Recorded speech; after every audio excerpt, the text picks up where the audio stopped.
No one in that courtroom was ready for what happened next. The air was already heavy, thick with anticipation, as murmurs rippled across the gallery. Prosecutors had hinted all week that a mystery witness might be stepping forward. But when the doors opened and Britney Spears walked in, the room fell absolutely silent. She didn't strut in like a celebrity. There was no performance in her steps. Her head was down, her expression calm but cold. Not afraid, just done pretending. Even the judge paused. Diddy's legal team exchanged panicked glances. Sean Combs himself stiffened in his chair, whispering something to his lawyer. But Britney, she didn't even look at him. Not once. She took the stand, hands folded, voice trembling just slightly as she leaned into the mic. I was told to stay quiet for most of my life. But that wasn't for my safety, that was for theirs. And just like that, it began. This wasn't pop star Britney, this wasn't the tabloid headline. This was a woman who'd been silenced, manipulated, and, if her testimony is true, set up in a way the public could never have imagined. And Diddy? He didn't see it coming. The night was supposed to be harmless. Just another celebrity party in Las Vegas, just another stop on the path to Britney's comeback. It was the eve of the 2007 MTV Video Music Awards. She was set to perform the next day. The pressure was immense, but this was her moment to reclaim the spotlight. That's what they told her. She showed up at Pure Nightclub inside Caesar's Palace, invited by none other than Sean Diddy Combs himself. The music was loud, the lights were blinding, and cameras were flashing non-stop. Everyone who was anyone in the industry was there, including people Britney didn't know, or didn't realize she needed to know. Then came the glass.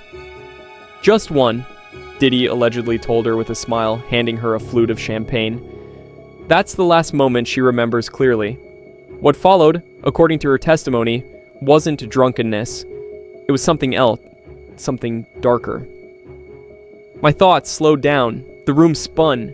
I remember lights, laughter, and then nothing. The next morning, Britney woke up disoriented, not hungover but hollow. Her body felt heavy, her mind fogged, and yet she was pushed toward the stage anyway. The show must go on, they told her. There was no time to ask questions, no time to say no. But in that courtroom years later, she said what she couldn't say then. That night was a setup. That glass was the beginning of everything. She described how Diddy floated through the party like a host pulling strings, watching her too closely, offering more drinks, playing the crowd like it was all part of a script. And she wasn't alone. She recognized faces that would soon appear in darker chapters of her life, Robin Greenhill and others tied to TriStar Entertainment, the firm that would later help strip her of control over her own life.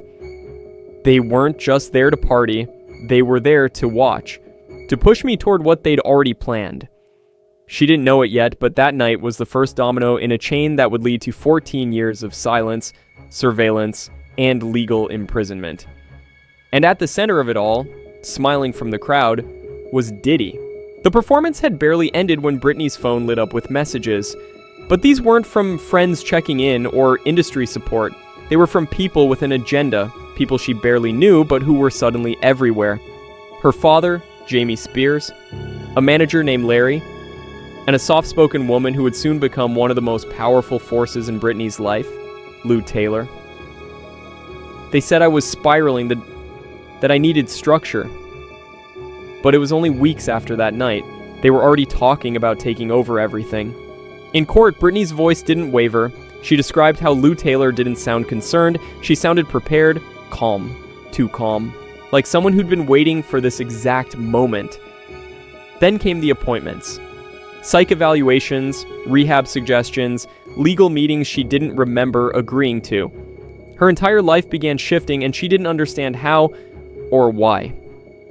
But there was one connection she couldn't ignore. I found out Lou Taylor had worked with Diddy before. Same label, Uptown Records. That's how they moved. That's how I got handed to them. It wasn't random.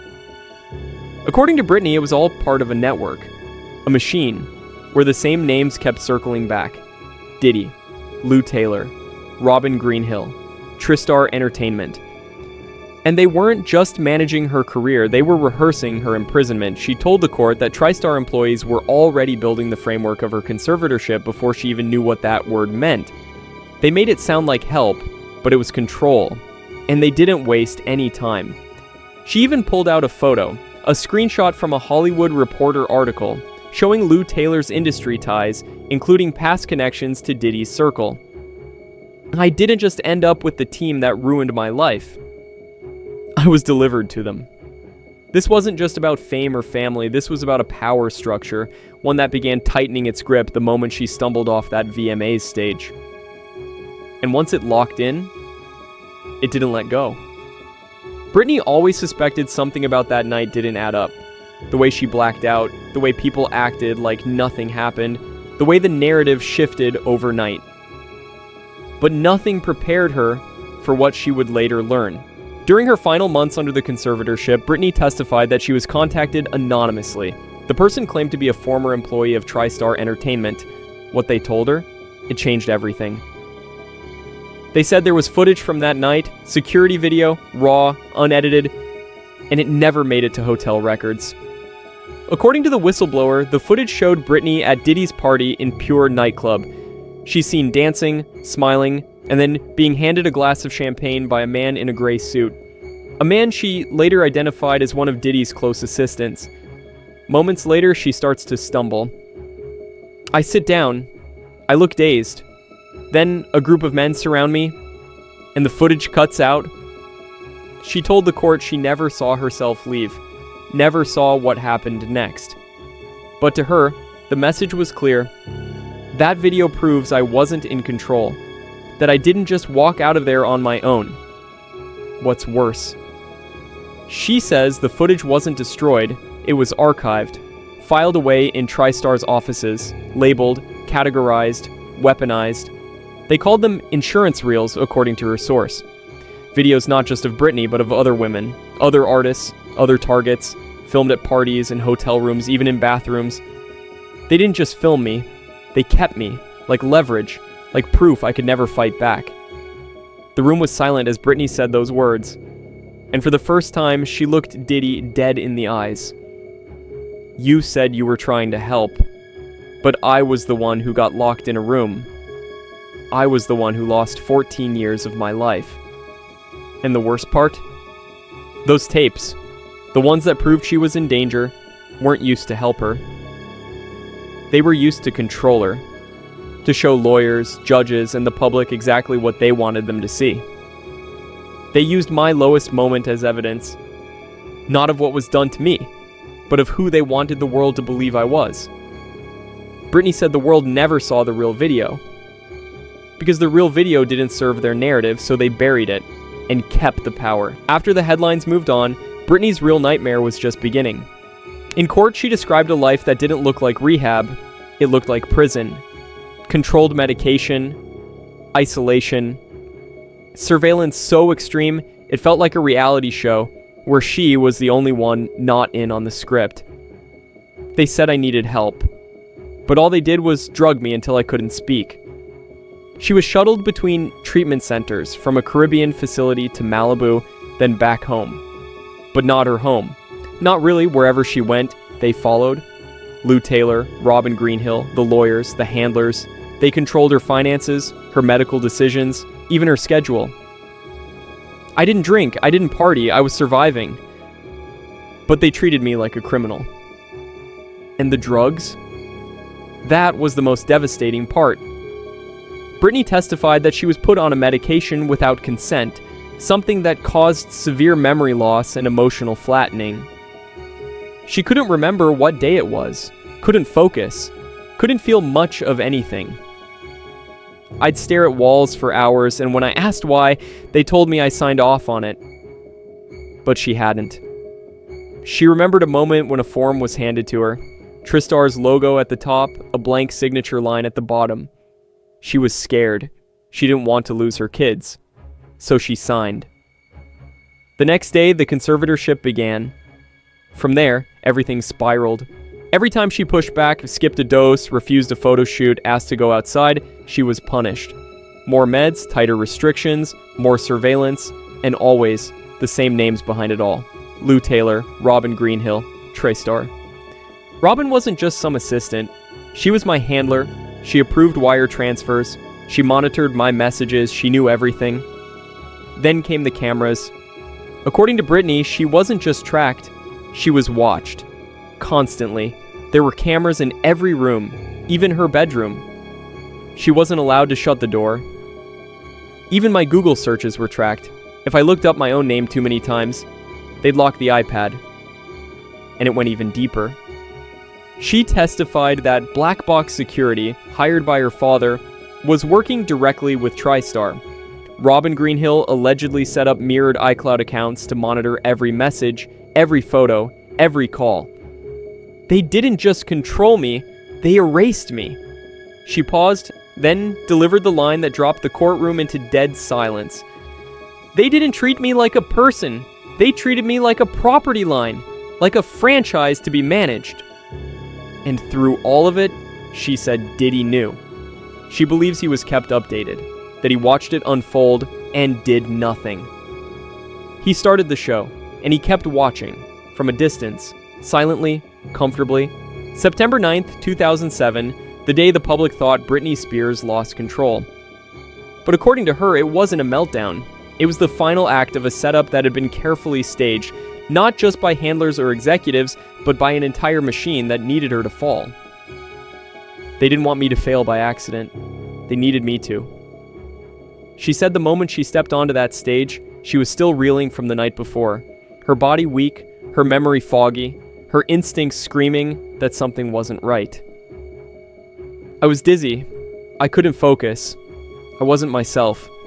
But they shoved me out there anyway. And then came the wardrobe. She testified that the outfit, glittery bra, low-rise shorts, wasn't what she'd agreed to wear. It didn't fit. It wasn't hers. But when she protested, they shut her down. They said, just wear it, you're fine.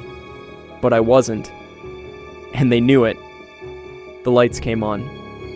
The music started. And Britney stood frozen, disconnected, disoriented, and completely exposed to the world. That performance became a pop culture punchline. The slurred steps, the blank stare, the awkward movements. The media didn't ask why. They didn't ask what happened. They just ran with it. It wasn't a mistake, it was engineered. And while millions mocked her, Britney remembered something else. Diddy, sitting in the audience, watching. He didn't look confused, he looked satisfied. According to her testimony, it was that performance, that moment, that sealed her fate. The headlines were brutal. The public backlash was instant. And suddenly, the people around her had all the ammunition they needed. She was out of control. She was mentally unstable. She needed intervention. They humiliated me on purpose. They broke me in front of the world, and then they used that as the reason to lock me away. But the most damning part? Britney claims Diddy personally called Lou Taylor the same night as the VMAs. He told her I was too far gone. He said the public saw what they needed to see. Within a week, legal documents were shifting. Power of attorney was being transferred. Strangers were gaining access to her medical records, her estate, and her decisions. That wasn't a breakdown. That was a takeover. Even more disturbing, she testified that someone from the venue staff allegedly tried to report what they saw backstage, her collapse, her confusion, her distress, but they were shut down.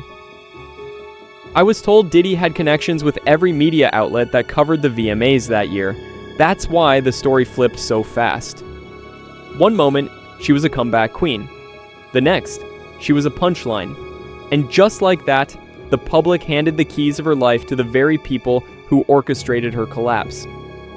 I didn't fall apart. I was taken down. And they made sure everyone clapped while it happened. By this point in her testimony, the courtroom was silent.